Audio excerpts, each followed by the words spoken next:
ஆண்டவருக்குள் பிரியமான சகோதர சகோதரிகளே, பட்டுக்கோட்டை வீரக்குறிச்சி புனித அந்தோணியார் திருத்தலத்துக்காக இன்றைய நாளினுடைய இறை சிந்தனையோடு உங்களை சந்திப்பதில் பெருமகிழ்ச்சி அடைகிறோம். ஆண்டவருடைய பிள்ளைகள் இந்த தவ நாட்களில் அருளை நோக்கிய ஒரு பயணம், அருள் ஆசிர்வாதம் என்கிற வார்த்தைகள் எல்லாம் பலருக்கு ஒரு விந்தையாகவும் பலருக்கு ஒரு கேளிக்கையாகவும் மாறிப்போயிருக்கிறது. இந்த அருள் இல்லாத ஒரு வாழ்வு என்பது நாம் அழிவின் பாதையில் செல்லுகிறோம் என்பதற்கான ஒரு ஆதாரம். ஆகவேத்தான் அருள் வாழ்வு என்பது கடவுளோடு பயணிக்கிற ஒரு பயணத்தை குறிக்கிற ஒரு வாழ்வு முறை. அந்த அருள் வாழ்வில் நிலைத்திருக்க வேண்டும் என்றுதான் கடவுள் நம்மை பல்வேறு விதமான ஆசீர்வாதங்களால் அவர் ஆசீர்வதிக்கிறார். பொருள் ஆசீர்வாதம், அது உறவின் ஆசீர்வாதம், சுகத்தின் ஆசீர்வாதம், இப்படி ஆசீர்வாதம்ங்கிற ஒரு வார்த்தைக்கு பல்வேறு விதமான வாழ்வியல் தலங்கள் உண்டு. இந்த தலங்களை எல்லாம் கடவுள் நமக்கு ஆசீர்வதித்து கொடுப்பது நாம் ஆண்டவரோடு பயணித்து கடவுளுக்குரிய காரியத்தில் அக்கறையாய் இருக்க வேண்டும் என்பதற்காக கடவுள் நம்மோடு பேசுகிறார். இந்த தவ நாட்களில் ஒவ்வொரு ஞாயிற்றுக்கிழமையும் 3 வாசகங்கள் நமக்கு அருளப்படுகிறது. இந்த 3 வாசகங்களும் நம்மை நேரிய வழியில் வழிநடத்தி கடவுளுடைய திட்டத்தை உணர்ந்து செயல்பட நம்மை உணர்த்தி கொண்டே இருக்கிறார்.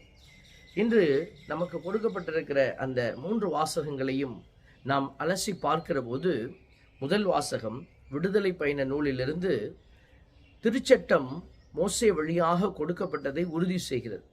கடவுள் அந்த திருச்சட்டம் என்று சொல்லுகிற அந்த வார்த்தையின்படி பார்க்கிற போது எதை நீ செய்ய வேண்டும், எதை நீ செய்யக்கூடாது. நம்ம சாலையில் பயணிக்கிற போது நமக்கு ஒரு விளக்கு எரிகிறது என்று சொன்னால், அந்த விளக்கு என்ன நிறத்தில் இருக்கிறதோ அந்த நிறத்துக்கு ஏற்றவாறு நம்ம என்ன செய்ய வேண்டும், செயல்பட வேண்டும். அது சிவப்பு நிறத்தில் இருந்தால் நம்ம நிற்க வேண்டும் என்பது நமக்கு தெரியும். இப்படிப்பட்ட அந்த சட்டத்தினுடைய அடையாளங்களை இன்றைக்கும் நாம் கைக்கொண்டு வருகிறோம். பல்வேறு நிலைகளில் நாம் சட்டங்களை நம்முடைய வாழ்வியல் தலங்களில் வைத்திருக்கிறோம். கடவுளும் கூட அவருடைய தளத்திலிருந்து நமக்கு ஒரு சட்டத்தை அவர் வகுத்து கொடுக்கிறார். அதை திருச்சட்டம் என்று சொல்கிறோம். கடவுளை நோக்கிய பயணத்தில் இதெல்லாம் கடவுள் விரும்புகிற காரியங்கள், அல்லது ஒரு சில விஷயங்கள் கடவுள் விரும்பாதவைகள். அதை எதை செய்ய வேண்டும், எதை செய்யக்கூடாது என்பதை இன்றைய முதல் வாசகத்தில் ஆண்டவர் மிக தெளிவாக விளக்குவதை நாம் பார்க்கிறோம். அதில் ஆண்டவர், நீங்கள் விக்கிரகத்தினுடைய அடையாளங்களை செய்து அதை நோக்கி ஓடாதீர்கள் என்கிறதும், கடவுளுடைய பெயரை வீணாக சொல்லக்கூடாது என்பதும், ஆண்டவருடைய அந்த காரியத்தை கடைபிடிப்பதில் கருத்தாய் இருக்க வேண்டும் என்பதும், உழைத்து நம்ம ஆண்டவருக்கு முன்பாக ஒரு உண்மையுள்ள பிள்ளைகளாய் நிற்க வேண்டும் என்பதும், அடுத்தவரை அடித்து நொறுக்காத அந்நியரை ஏற்றுக்கொள்கிற ஒரு அடையாளமாக இருக்க வேண்டும் என்பதும், இப்படி பல்வேறு நிலைகளில் கடவுள் நமக்கு ஒரு சில கட்டளைகளை கொடுத்து நமக்கு உதவி செய்வதை, நாம் உண்மையை உணர்ந்து கொள்ள அழைப்பதை நம்ம பார்க்கிறோம். இப்படிப்பட்ட இந்த அடையாளங்களை எல்லாம் திருச்சட்டமாக நாம் கண்களுக்கு முன்பாக எடுத்து வைத்து சிந்திக்கவும் நம்மை சீர்படுத்தி கொள்ளவும் அழைக்கிற அந்த முதல் வாசகத்தினுடைய அழைப்பை உணர்ந்தவர்களாக இரண்டாவது வாசகத்திற்கு பிள்ளை போகிற போது இயேசு கிறிஸ்துவை பற்றிய ஒரு அருமையான செய்தி இருக்கிற. அங்கே பார்த்தீங்கன்னு சொன்னால், யூதர்கள் அரும் அடையாளங்கள் வேண்டும் என்கிறார்கள், கிரேக்கர் ஞானத்தை நாடுகிறார்கள், நாங்கள் சிலுவையில் அறையப்பட்ட கிறிஸ்துவை பற்றி பறைசாற்றுகிறோம் என்று பவுலடியாருடைய வார்த்தைகள் இந்த இடத்துல கொடுக்கப்பட்டிருப்பதை பார்க்கிறோம். அப்போ இந்த முதல் வாசகத்திற்கும் இந்த இரண்டாவது வாசகத்திற்குமான அந்த தொடர்பை நாம் பார்க்கிற பொழுது, திருச்சட்டம் பழைய ஏற்பாட்டில் அது ஒரு முழுமையான ஒரு அடையாளம். திருச்சட்டம் தான் கடவுளுடைய வெளிப்பாடாக இருந்தது. இந்த இயேசு கிறிஸ்து வந்த பிறகு திருச்சட்டத்தினுடைய நிறைவு எங்கே என்று பார்க்கிற பொழுது இயேசு கிறிஸ்துவாக நின்று கொண்டிருக்கிறார். இந்த இயேசு ஆண்டவர் ஒரு அழகான திருச்சட்டத்தினுடைய நிறைவை தன்னுடைய வாழ்விலே வெளிப்படுத்தினார். ஆகவே தான் இந்த திருச்சட்டத்தினுடைய நிறைவாயிருக்கிற இயேசுவை பின்பற்ற வேண்டும் என்று நாம் அழைக்கப்படுகிறோம். தந்தை பழைய ஏற்பாட்டில் திருச்சட்டத்தை கடைபிடியுங்கள் என்று சொல்லி நம்மை வலியுறுத்தியவர் புதிய ஏற்பாட்டுக்கு பிறகு என்ன சொல்கிறார்? மகனாகிய இயேசு கிறிஸ்துவை நீங்கள் கண்டு அறிந்து அவர் வழியாக என்னிடத்திலே வாருங்கள் என்று அழைக்கிறார்.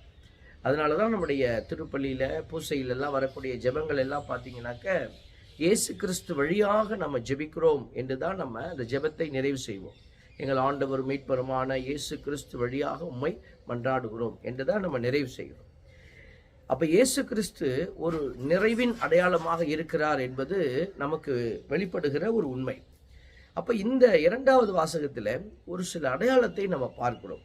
யூதர்களை பற்றி பார்க்கிறோம். யூதர்கள் எப்பவுமே அருள் அடையாளம் இருக்குதா, அடையாளம் இருக்குதா, இயேசுவிடத்திலே அவர்கள் பல இடத்துல கேட்பாங்க, அடையாளம் இருக்கிறதா என்று.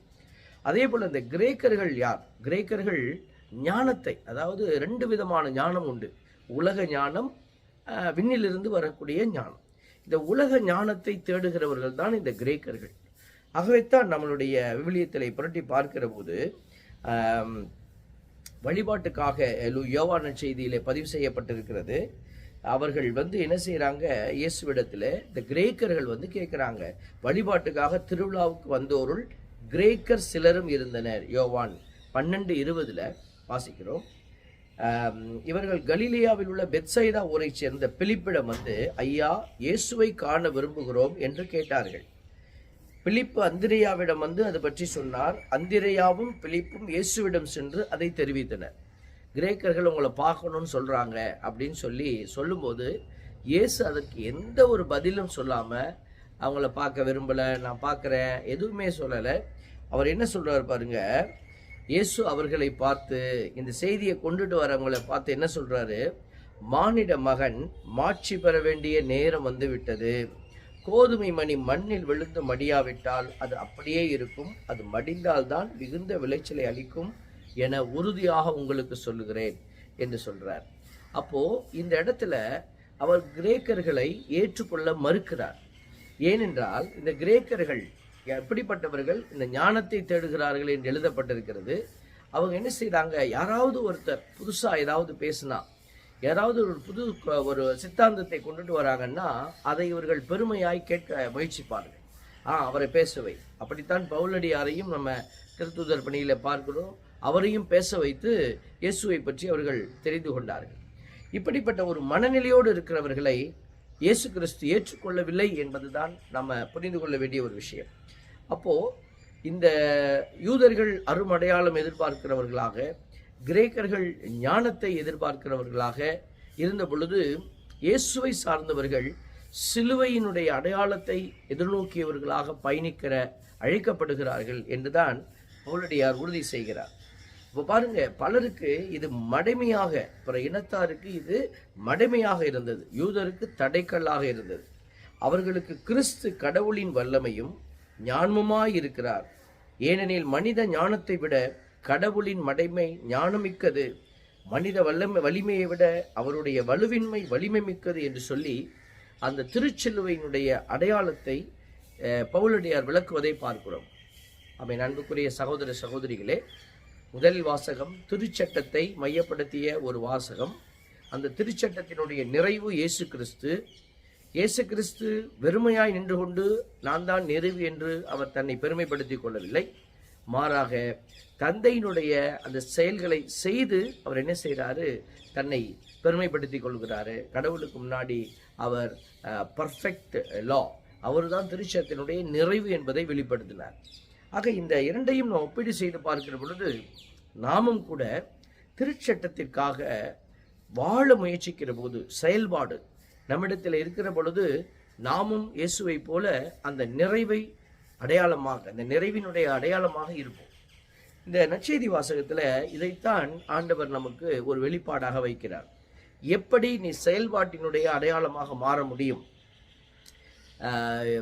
ஆலயத்தில் யூதர்கள் கூடி வருகிற ஒரு இடத்துல, எருசலேம் ஆலயத்தில் எல்லா விதமான ஒரு வியாபாரத்தினுடைய அடையாளங்களையும் அவர் பார்த்து அவர் என்ன செய்தார், எல்லாத்தையும் துரத்தி அடித்து இந்த ஆலயத்தை சுத்தப்படுத்தினார். இன்றைக்கு நம்மளுடைய வாழ்க்கையிலே கூட இந்த திருச்சட்டத்திற்கான அடையாளமும் ஆண்டவர் இயேசு வெளிப்படுத்தின அந்த சிலுவைக்கான அடையாளமும் மாறிப்போய் பல்வேறு விதமான அடையாளங்கள் நம்முடைய வாழ்க்கையில குவிந்து கிடக்கிறது. தேவையற்ற காரியங்கள் நம்முடைய வாழ்க்கையை அது சூழ்ந்து கிடப்பதை பார்க்கிறோம். இன்னைக்கு ஆலயமாய் இருக்க வேண்டிய நம்முடைய உடலும் உள்ளமும் கடவுளை தவிர மற்ற எல்லாவற்றையும் ஏற்றுக்கொள்கிற ஒரு அடையாளமாக இருப்பதை பார்க்கிறோம். ஒரு சிறுவர்கள் எல்லாம் ஒரு நாடகத்தில் நடித்தார்கள். அதில் ஒரு கான்செப்ட் ஒன்று விளக்கப்பட்டது மக்களுக்கு. மிக அருமையான ஒரு கதை. அது ஒரு சிறிய நேரத்தில் அது நிறைவுற்றாலும் கூட அதில் ஒரு செய்தியானது பகிரப்பட்டது. அதில் என்னவென்று சொன்னால், ஒருவர் ஒரு வீட்டிலே வசித்து கொண்டிருக்கிறார். இயேசு அவர் வீட்டுக்கு வருகிறார். உடனே அவர் அழைத்து இயேசுவை வரவழைத்து ரொம்ப மகிழ்ச்சியோடு ஒரு சேரில் ஒரு பெஞ்சில் உட்கார வைக்கிறாரு. அவருக்கு பிறகு இயேசுவுக்கு பிறகு ஒரு ஃபைனான்சியர் ஒருத்தர் வராரு பணம் கொடுப்பதற்காக. உடனே இவர் என்ன செய்கிறார், இயேசுவை கொஞ்சம் தள்ளிக்கொள்ள வைத்து அவரை கொண்டு வந்து அந்த இடத்துல உட்கார வைக்கிறார். அப்புறம் பொருள் அடையாளமாக வேறொருவர் உள்ள வருகிறார், பொருள் கொடுக்கிறது போல. அவர் உடனே இவரை கொஞ்சம் தள்ள வைத்துட்டு அப்படி அவரை அடுத்தவரை அமர வைக்கிறார். இப்படி உலக காரியங்கள் எல்லாம் அந்த இடத்துல ஒருவராக பெயர் சொல்லி கொண்டு வருகிற போது இயேசு கொஞ்சம் கொஞ்சமாக தள்ளப்பட்டு கடைசியில் இயேசு வெளியே போய் விடுகிறார். அந்த அந்த பெஞ்சில் எல்லா உலகத்தினுடைய எல்லா காரியத்தினுடைய அடையாளங்களும் அங்கே இருக்கிறது. இது ஒரு நகைச்சுவையாக அல்லது அர்த்தத்தோடு அவர்கள் நடித்து காட்டினார்கள். இதுதான் இன்றைய வாழ்வினுடைய நிதர்சனம். இன்றைக்கு நம்முடைய வாழ்க்கையிலே கூட எல்லா காரியமும் நிறைந்து கிடக்கிறது ஆண்டவரை தவிர என்பதுதான் பல நேரத்தில் கசப்பான ஒரு உண்மையாக இருக்கிறது. ஆகவே தான் கடவுள் இன்றைக்கு அந்த ஆலயத்தை சீர்படுத்துவதை பார்க்கிறோம். ஆலயத்தை அவர் விரட்டி அடித்து அவர்களை கோவிலை தூய்மைப்படுத்தி அவர் சொல்லக்கூடிய அந்த வார்த்தை, என் தந்தையின் இல்லத்தை சந்தையாக்காதீர்கள். கடவுள் நம்மை படைக்கிற போது அவருடைய உருவிலும் சாயலிலும் நம்மை படைத்து அவருடைய ஆலயமாக நம்மை கட்டி எழுப்ப ஆண்டவர் முயற்சி செய்தார். ஆண்டவர் இன்றைக்கு நம்முடைய உள்ளமாகிய அந்த இல்லத்திலே அவர் குடிகொண்டு அவர் நம்மிடமிருந்து ஆட்சி செய்ய விரும்புகிறார். ஆகவே தான் இந்த உடலை நாம் பரிசுத்தமாக கடவுள் விரும்புகிற ஒரு ஆலயமாக கட்டி எழுப்ப வேண்டும் என்ற ஆவலை கடவுள் இந்த நற்செய்தி வாயிலாக வெளிப்படுத்துவதை பார்க்கிறோம். ஆண்டவர் அதைத்தான் அவருடைய உடலை வைத்து சொல்வதை பார்க்கிறோம். இக்கோவிலை இடித்து விடுங்கள், நான் 3 நாளில் கட்டி எழுப்புவேன் என்று சொல்லி நமக்கு எல்லோருக்குமே இந்த உடல் என்பது மிகவும் ஆசீர்வாதமான ஒரு காரியம் என்பதை வெளிப்படுத்தி இருப்பதை பார்க்கிறோம். ஆகவே அன்புக்குரிய சகோதர சகோதரிகளே, நாம் புதுப்பிக்கப்பட்ட நிலையில் ஆண்டவருக்கு முன்பாக நம்மை ஒப்புக் கொடுக்க வேண்டும் என்பதை நாம் உணர்ந்து செயல்பட இந்த தவ நாட்கள் நமக்கு அழைப்பு விடுக்கிறது. கொலோசியர் 3:11 சொல்லுகிறது, புதுப்பிக்கப்பட்ட நிலையில் கிரேக்கர் என்றும் யூதர் என்றும் விருத்த சேதனம் பெற்றவர் என்றும் விருத்த சேதனம் பெறாதவர் என்றும் நாகரிகமற்றோர் என்றும் சீத்தியர் என்றும் அடிமை என்றும் உரிமை குடிமக்கள் என்றும் வேறுபாடில்லை, கிறிஸ்துவே அனைவருள்ளும் அனைத்துமாயிருப்பார். இந்த வார்த்தைகளை நாம் பார்க்கிற பொழுது கிறிஸ்து நமக்குள் எல்லாமாய் மாறியிருக்க வேண்டும். கிறிஸ்துவை சார்ந்திருக்கிற அந்த புதுப்பிக்கப்பட்ட நிலையில் இருக்கிற பிள்ளைகள் உலகத்தினுடைய அடையாளங்களை எல்லாம் அவர்கள் மறுத்து கடவுளுடைய அடையாளத்தை தங்களுடைய இதயத்திலே தாங்கி வாழ்வார்கள். ஆகவே தான் ஆண்டவர் கொடுக்கிற இந்த தவக்காலத்திலே சிறப்பான அழைப்பை உணர்ந்து செயல்படவும் கடவுளுடைய வழிகளை கண்டுகொள்ளவும் நாம் அழைக்கப்பட்டு கொண்டே இருக்கிறோம். இன்று நம்முடைய புனிதர்கள் நமக்கு முன்பாக நிறைய பேர் கொடுக்கப்பட்டிருக்கிறார்கள். அவர்கள் எல்லோருமே உலகத்திலே வாழ்ந்தாலும் கூட உலகத்தை சாராதவர்களாக வாழ்ந்து வெற்றி அடைந்தவர்கள். ஆகவே நீங்களும் நானும் அப்படிப்பட்ட வெற்றியை அடைந்து கடவுளுடைய மாட்சியில் இணைந்து செயல்பட, இறைவன் கொடுக்கிற அழைப்பை உணர்ந்து செயல்பட, ஆண்டவர் தாமே உங்களை பலன் கொடுத்து உங்களை காப்பாற்ற, ஆண்டவருடைய பலத்தில் இணைந்திருக்க ஆண்டவர் அழைக்கிற அழைப்பை உணர்ந்து செயல்பட நாம் முயற்சி செய்வோம். ஒரு சிறிய ஜெபத்தை ஏறெடுக்கிறோம். அன்பின் பரமபிதாவே, இந்த அருமையான நேரத்திற்காக நன்றி செலுத்துகிறோம். இந்த இறை செய்தியை கேட்டுக்கொண்டிருக்கிற ஒவ்வொரு மகனும் மகளும் இந்த இரக்கத்திலே நிலைத்திருந்து ஆண்டவருடைய வழியிலே அவர்கள் நிறைவான ஒரு ஆசீர்வாதத்தை பெற்றுக்கொள்ள, அவர்கள் இந்த தவக்காலத்தினுடைய நிறைவை நோக்கிய பயணத்திலே வெற்றியோடு பயணிக்க கிருபை செய்யும். உடைய பரிசுத்த இரக்கத்திலே என்னாலும் எங்களுக்கு மீட்பு உண்டு என்கிற உன்னதமான உண்மையை உணர்ந்தவர்களாக பயணிக்க நீரே உதவி செய்வீராக. இயேசுவின் கரத்திலே பிள்ளைகளை ஒப்புக்கொடுத்து செபிக்கிறோம். அன்புக்குரிய சகோதர சகோதரிகளே, மீண்டுமாய் அடுத்த ஒரு இறை சிந்தனையோடு உங்களை சந்திக்கும் வரை உங்களுக்காக தொடர்ந்து ஜெபிக்கிறோம். இறைவன் உங்களை நிறைவாய் ஆசீர்வதிப்பார். ஆமென்.